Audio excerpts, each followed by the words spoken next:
Let's get right into it. This is the honest and brutal truth about quitting weed. Something that boils my blood is when I go online and try to find videos talking about timelines and quitting weed, and I see these so-called influencers talk about, I quit weed for 30 days and it turned me into a millionaire. I quit weed for 30 days. I have a McLaren, I made $1 million, I have a new girlfriend, I retired my parents, this, that, blah, blah, blah, blah, blah. Even videos that talk about quitting weed for a year, they start talking about it as if the holy universe just blessed them with all these gifts and fucking blessings because they quit weed. But the truth is far from that. This was one of the hardest habits for me to quit. I've done other substances in my life, believe me, and I've done harder and more addictive substances than weed, and honestly, weed was hard. It was absolutely horrendous. The first month, by the way, was the worst.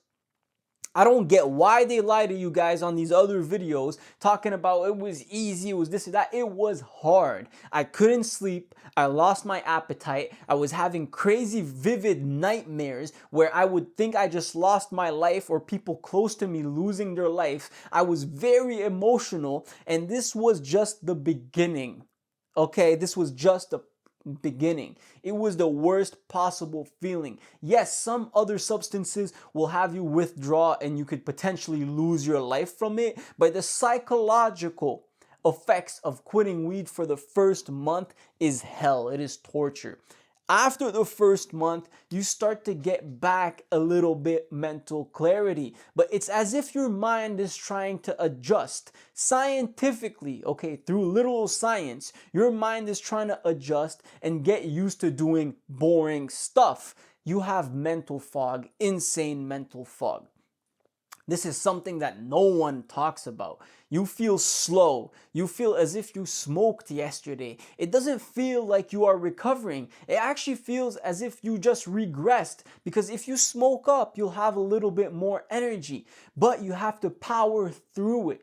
You will feel slow and low-key feel retarded. I was about to give up on the second month. I was literally about to roll up a joint, smoke a little hash with it, just because I was feeling slow. And I was telling myself, well, I'm permanently scarred. I've got to keep smoking because there's no point. I have no motivation. I have no confidence. I don't feel good about myself. I feel like absolute shit.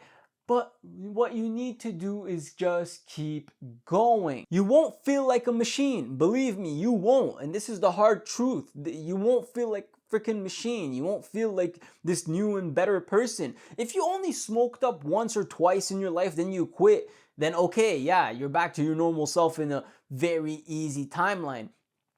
But most people that consume daily, that were considered stoners and decide to just quit cold turkey, it takes time. It takes time. On the third month, you start gaining back some of that mental clarity, but you don't feel good. And I gotta be honest with you guys. I've been sober for quite some time, and I'm gonna keep it 100 with you guys. I still feel slow. Not slow in the sense where I feel stupid, but I still feel as if I smoked up yesterday. You know that feeling when you spark up and you smoke a lot, and then you wake up the next day and you still feel foggy, still feel like you have this haze, kind of like a weed hangover? Well, I still have it.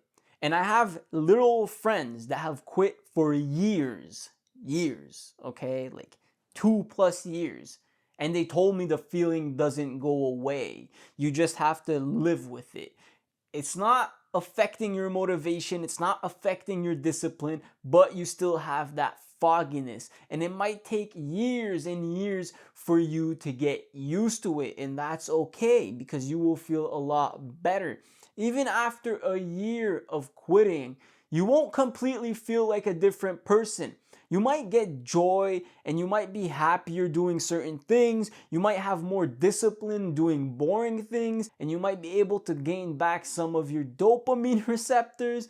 But the truth is, this substance messed up some of your brain power. It did. It messed up some of your brain power, and you've got to train your brain to gain it back. You've got to get that neuroplasticity back into your mind. I don't want you guys to believe these other so-called influencers that quit weed and it completely changed their lives. It is not the habit of quitting weed that will change your life. It is the habits that you develop while quitting weed that will change your life. There are thousands, if not millions, of successful weed smokers, people that smoke weed at night to relax and just stay calm. But weed is not for everybody. People with addictive personalities go hard or go home. There isn't a, oh, let me just spark up one joint at night. That doesn't exist for people with addictive personalities as myself. You either smoke all freaking day or you don't smoke at all. And for the people that just smoke all day, whether you like it or not, you are not going to be as productive as your sober self. If you can put in all the work that you need to put in all throughout the day, and at like 10 p.m. you spark up one little joint and you go to sleep, power to you, and I respect you for your discipline.